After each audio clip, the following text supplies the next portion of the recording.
जिंदगी के जश्न में जरा आप मिल जाइए।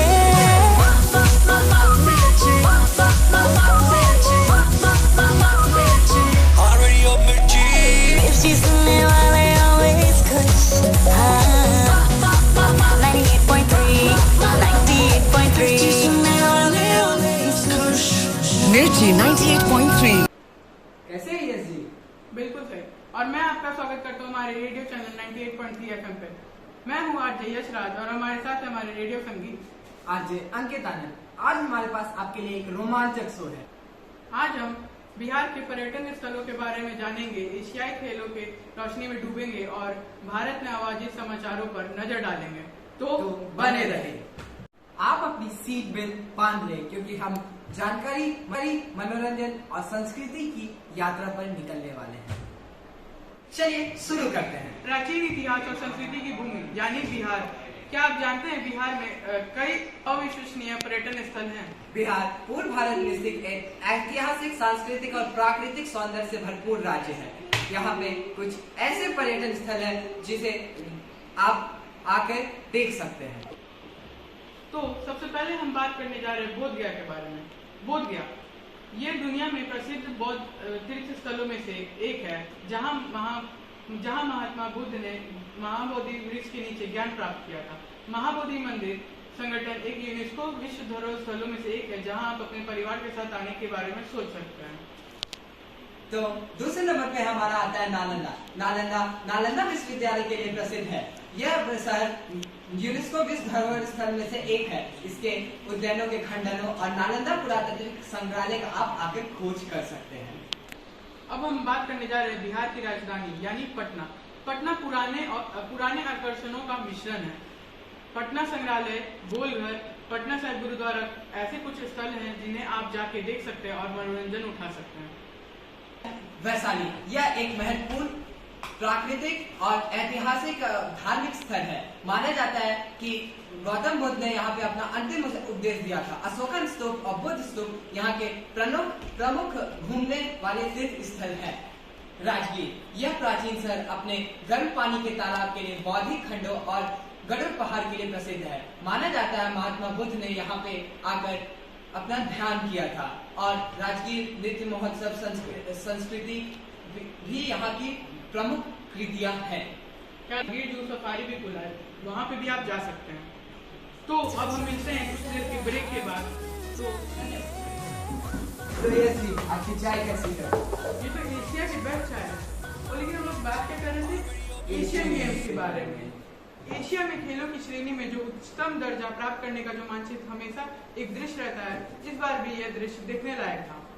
इन खेलों के नियम एशियाई ओलंपिक परिषद द्वारा, अंतर्राष्ट्रीय ओलंपिक द्वारा यह आयोजित किया जाता है। इसका शुभारंभ 1951 में हुआ था।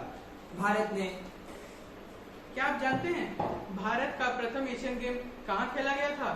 और कहीं नहीं बल्कि नई दिल्ली में, जिसने 1982 में पुनः इन खेलों की मेजबानी की। एशियन गेम्स हर 4 साल पर खेले जाते हैं। 2022 में चाइना द्वारा आयोजित होने वाला था, लेकिन कोरोना के कारण इसे 1 साल के लिए रोक दिया गया। लेकिन पुनः 2023 में चाइना ने इसे फिर से आयोजित किया। 2023 में भारत ने अपने 107 पदक अपने नाम किए और यह भारत का सर्वश्रेष्ठ प्रदर्शन था। भारत ने 28 स्वर्ण पदक, 38 रजत और 41 कांस्य पदक अपने नाम किए। एशियन गेम्स खिलाड़ियों को खेल के माध्यम से जोड़ते हैं और एकता को बढ़ावा देते हैं, जिसकी हम सब सराहना करते हैं। अब चलिए हमारा ध्यान भारतीय समाचारों पर डालते हैं, जो आपको हमारे रेडियो संगीत आरजे अंकित आनंद बताएंगे।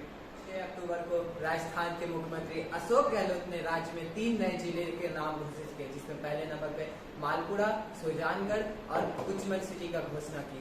उत्तराखंड पुलिस द्वारा 49वीं अखिल भारतीय पुलिस विज्ञान कांग्रेस का आयोजन देहरादून के वन अनुसंधान संस्था में किया गया। इसका आयोजन पुलिस सिंगिंग अमृतकाल की थीम पर किया गया। हर साल होने वाला यह आयोजन bureau of police research and development के तत्वाधान में आयोजित किया गया था। केंद्रीय गृह मंत्री अमित शाह मुख्य अतिथि के रूप में शामिल हुए, जबकि उत्तराखंड के मुख्यमंत्री पुष्कर सिंह धामी सम्मानित अतिथि थे। अब हम बात करते हैं सिक्किम के बारे में। सिक्किम में प्रलय कैसे आया, इसका सबूत मिल गया है। 2 सैटेलाइट तस्वीरों से ही यह बात पता चलता है कि साउथ लोनहक लेक की दीवार कहाँ टूटी। इसरो ने पहले ही ऐसी ही तस्वीर जारी की थी। अब मैक्सवेल की सैटेलाइट तस्वीरों से भी यह बात और पुख्ता हो गई है कि ग्लेशियर लेक आउटबर्स्ट यानी ग्लोव कितना खतरनाक होता है। सिक्किम में तीस्ता नदी में अचानक आई बाढ़ अपने तबाह के निशान छोड़ गई है। 4 दिन बाद भी कीचड़ और मलबे में सब मिल रहे हैं। सिक्किम बाढ़ में अब तक 56 शव बरामद किए गए हैं। इनमें पश्चिम बंगाल के तीस्ता नदी के बेसिन से 30 से ज्यादा शव बरामद हुए हैं। सेना के 22 जवान लापता थे। इनमें 7 के शव बरामद कर लिए गए हैं। राज्य में 4 दिन से 3000 पर्यटक फंसे हैं, लेकिन हवाई रेस्क्यू ऑपरेशन में खराब मौसम अड़ंगा डाल रहा है। शुक्रवार को वायुसेना ने Mi-17 हेलीकॉप्टर से ऑपरेशन चलाने के लिए प्रयास किया। पश्चिम बंगाल सरकार के मुताबिक 3 जिले सिलीगुड़ी, जलपाईगुड़ी और कुछ बिहार से तीस्ता नदी के बेसिन से सब बरामद किए गए हैं। सिक्किम सरकार के मुताबिक मंगन से 4 शव और गंगोटिक से 6 शव और पाकयोंग जिले से भारतीय सेना के जवान की 7 शव समेत 16 बॉडी बरामद किए गए हैं। सिक्किम सरकार के ताजा आंकड़ों के अनुसार अब तक 142 लोग लापता हैं और 25,000 से ज्यादा लोग इस आपदा से प्रभावित हुए हैं। जागरूक रहे दोस्तों, ज्ञान शक्ति होती है और आसपास की दुनिया में रहने के लिए ज्ञान का होना अधिक महत्वपूर्ण है। अगर आपके पास बिहार के पर्यटन स्थलों, एशियन गेम्स या भारतीय समाचार पर कोई विचार है तो हमें दिए गए नंबर 96 84 85 86 पर कॉल करें और अपनी आवाज हमारे श्रोतागणों के साथ साझा करें।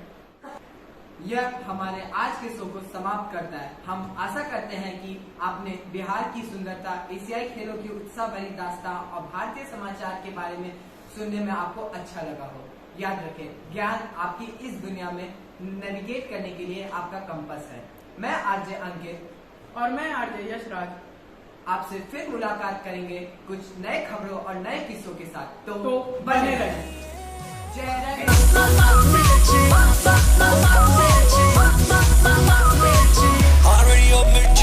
मिर्ची सुनने वाले always खुश।